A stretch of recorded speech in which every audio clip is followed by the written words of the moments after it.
वाडिये अमन, जैसा नाम वैसा ही काम। ये रियासत अपनी खुशहाली और नीली झील के लिए मशहूर थी।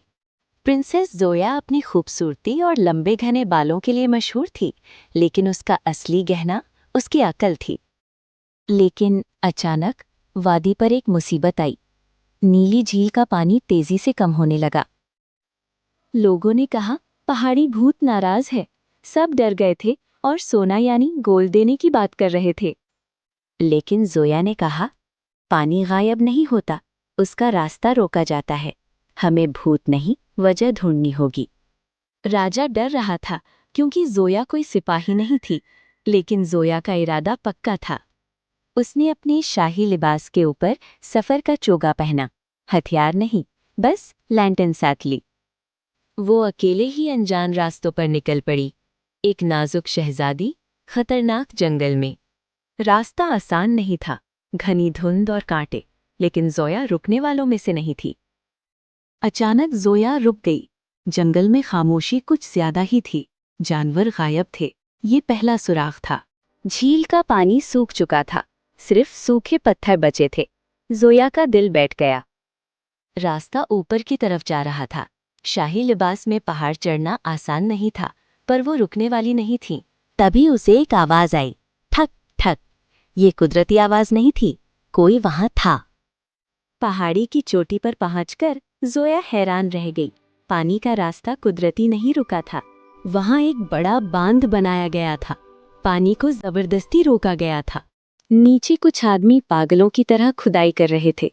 क्या ढूंढ रहे थे वो? वहां कोई भूत नहीं था, बल्कि वादी का सबसे अमीर सौदागर था। जोया समझ गई, उसने पानी इसलिए रोका था ताकि वो नदी की तह में छुपे नीलम जेम्स निकाल सके। वो दौलत के लिए पूरी वादी को प्यासा मार रहा था। लालच ने उसे अंधा कर दिया था। जोया आगे बढ़ी, लेकिन एक गलती हो गई। एक सूखी टहनी टूटने की आवाज ने सबका ध्यान खींच लिया। सौदागर के आदमियों ने जोया को घेर लिया। तलवारें निकल आईं, बचने का कोई रास्ता नहीं था। सौदागर ने कहा, प्रिंसेस, तुम यहां से जिंदा वापस नहीं जाओगी।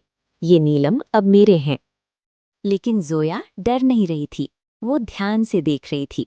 दम कच्ची मिट्टी से बना था और दबाव बर्दाश्त नहीं कर पा रहा था। जोया ने सुकून से कहा, अगर तुमने मुझे रोका तो मैं कुछ नहीं करूंगी, लेकिन ये डैम अगले 2 मिनट में टूटने वाला है। तुम्हारे सारे नीलम और तुम खुद इस सैलाब में बह जाओगे। सौदागर की हंसी गायब हो गई। तभी एक जोर की आवाज आई, कड़क। पानी का जोर मिट्टी की दीवार को तोड़ रहा था। सौदागर घबरा गया और भागने लगा। उसकी दौलत वहीं मिट्टी में गिर गई। जोया ने मौके का फायदा उठाया। भागने के बजाय उसने फैसला किया कि वो इस कहानी को खत्म करेगी। एक तीर और डंक के कमजोर हिस्से पर निशाना। पानी का जोर आजाद हो गया। कैद किया हुआ पानी वापस अपनी नदी में बह निकला। सैलाब ने सब कुछ बहा दिया। सौदागर की चोरी पकड़ी गई और उसका घमंड मिट्टी में मिल गया। कुछ ही देर में नीली झील फिर से नीली हो गई। वादी अमन में खुशियां वापस लौट आईं। जोया ने सबको हकीकत बताई। वहां कोई भूत नहीं था, ये सिर्फ एक इंसान का लालच था।